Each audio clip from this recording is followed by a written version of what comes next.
ಇನ್ನು ಬೆಳಗಾವಿಯಲ್ಲಿ ಮಹಿಳೆಯನ್ನ ವಿವಸ್ತ್ರಗೊಳಿಸಿ ಹಲ್ಲೆ ಪ್ರಕರಣಕ್ಕೆ ಸಂಬಂಧಪಟ್ಟಂತೆ ಬಿಜೆಪಿಯವರು ಪ್ರತಿಭಟನೆಯನ್ನ ನಡೆಸ್ತಾ ಇದ್ದಾರೆ.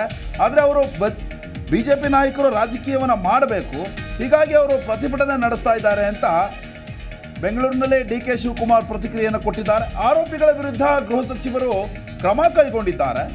ಎಲ್ಲ ಹೆಣ್ಣು ಮಕ್ಕಳ ಸುರಕ್ಷತೆ ಬಗ್ಗೆ ನಾವು ಕ್ರಮ ತೆಗೆದುಕೊಂಡಿದ್ದೇವೆ ಅಂತ ಬೆಂಗಳೂರಿನಲ್ಲಿ ಡಿ.ಸಿ.ಎಂ ಡಿ.ಕೆ. ಶಿವಕುಮಾರ್ ಹೇಳಿಕೆಯನ್ನು ಕೊಟ್ಟಿದ್ದಾರೆ. ಬೆಳಗಾವಿ ಮಹಿಳೆ ಪ್ರಕರಣದಲ್ಲಿ ಬಿಜೆಪಿ ಪ್ರತಿಭಟನೆ ವಿಚಾರದ ಬಗ್ಗೆ ಅವರು ಪ್ರತಿಕ್ರಿಯೆಯನ್ನು ಕೊಟ್ಟಿರುವಂಥದ್ದು. ಬಿಜೆಪಿ ನಾಯಕರು ರಾಜಕೀಯ ಮಾಡಬೇಕು, ಅದಕ್ಕೆ ಈ ರೀತಿಯಾದಂಥ ಪ್ರತಿಭಟನೆಯನ್ನು ಮಾಡ್ತಾ ಇದ್ದಾರೆ. ಅದಕ್ಕೆ ನಾವೇನೂ ಮಾಡೋಕ್ಕಾಗೋದಿಲ್ಲ. ಆರೋಪಿಗಳ ವಿರುದ್ಧ ಗೃಹ ಸಚಿವರು ಕ್ರಮ ಕೈಗೊಂಡಿದ್ದಾರೆ.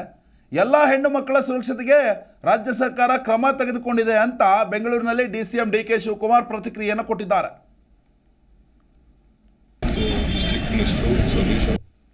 ಅದೆಲ್ಲ ಹೋಮ್ ಮಿನಿಸ್ಟ್ರು, ಮಹಿಳಾ ಮತ್ತು ಮಕ್ಕಳ ಕಲ್ಯಾಣ ಮಂತ್ರಿ ಮತ್ತು ಡಿಸ್ಟ್ರಿಕ್ಟ್ ಮಿನಿಸ್ಟ್ರು, ಸತೀಶ್ ಅವರೆಲ್ಲ ಚೀಫ್ ಮಿನಿಸ್ಟ್ರು ಇಮಿಡಿಯೇಟ್ ಎಲ್ಲ ಆ್ಯಕ್ಷನ್ ತಗೊಂಡಿದ್ದಾರೆ.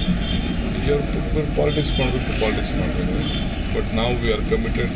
ನಮ್ಮ ಎಲ್ಲ ಹೆಣ್ಮಕ್ಳ ಸೇಫ್ಟಿ ವಿಚಾರದಲ್ಲಿ ಏನೇನು ನಮಗೆ ಗೊತ್ತಿಲ್ಲದೆ ಕೆಲವು ವಿಚಾರಗಳಾಗಿದೆ, ಅದಕ್ಕೆಲ್ಲ ಅದೆಲ್ಲ ಹೋಮ್ ಮಿನಿಸ್ಟ್ರು, ಮಹಿಳಾ ಮತ್ತು ಮಕ್ಕಳ ಕಲ್ಯಾಣ ಮಂತ್ರಿ ಮತ್ತು ಡಿಸ್ಟ್ರಿಕ್ಟ್ ಮಿನಿಸ್ಟ್ರು, ಸತೀಶ್ ಅವರೆಲ್ಲ ಚೀಫ್ ಮಿನಿಸ್ಟ್ರು ಇಮಿಡಿಯೇಟ್ ಎಲ್ಲ ಆ್ಯಕ್ಷನ್ ತಗೊಂಡಿದ್ದಾರೆ.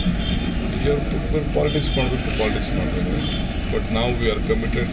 ನಮ್ಮ ಎಲ್ಲ ಹೆಣ್ಮಕ್ಳ ಸೇಫ್ಟಿ ವಿಚಾರದಲ್ಲಿ ಏನೇನು ನಮಗೆ ಗೊತ್ತಿಲ್ಲದೆ ಕೆಲವು ವಿಚಾರಗಳಾಗಿದೆ, ಅದಕ್ಕೆಲ್ಲ ಅದೆಲ್ಲ ಹೋಮ್ ಮಿನಿಸ್ಟ್ರು, ಮಹಿಳಾ ಮತ್ತು ಮಕ್ಕಳ ಕಲ್ಯಾಣ ಮಂತ್ರಿ ಮತ್ತು ಡಿಸ್ಟ್ರಿಕ್ಟ್ ಮಿನಿಸ್ಟ್ರು, ಸತೀಶ್ ಅವರೆಲ್ಲ ಚೀಫ್ ಮಿನಿಸ್ಟ್ರು ಇಮಿಡಿಯೇಟ್ ಎಲ್ಲ ಆ್ಯಕ್ಷನ್ ತಗೊಂಡಿದ್ದಾರೆ.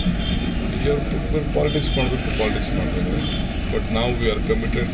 ನಮ್ಮ ಎಲ್ಲ ಹೆಣ್ಮಕ್ಳು ಪ್ರತಿಕ್ಷಣದ ಸುದ್ದಿಗಾಗಿ Zee Kannada news app download ಮಾಡಿ. Live TV, latest updates, entertainment, life style, technology ಸುದ್ದಿ ನಿಮ್ಮ ಅಂಗೈಯಲ್ಲಿ.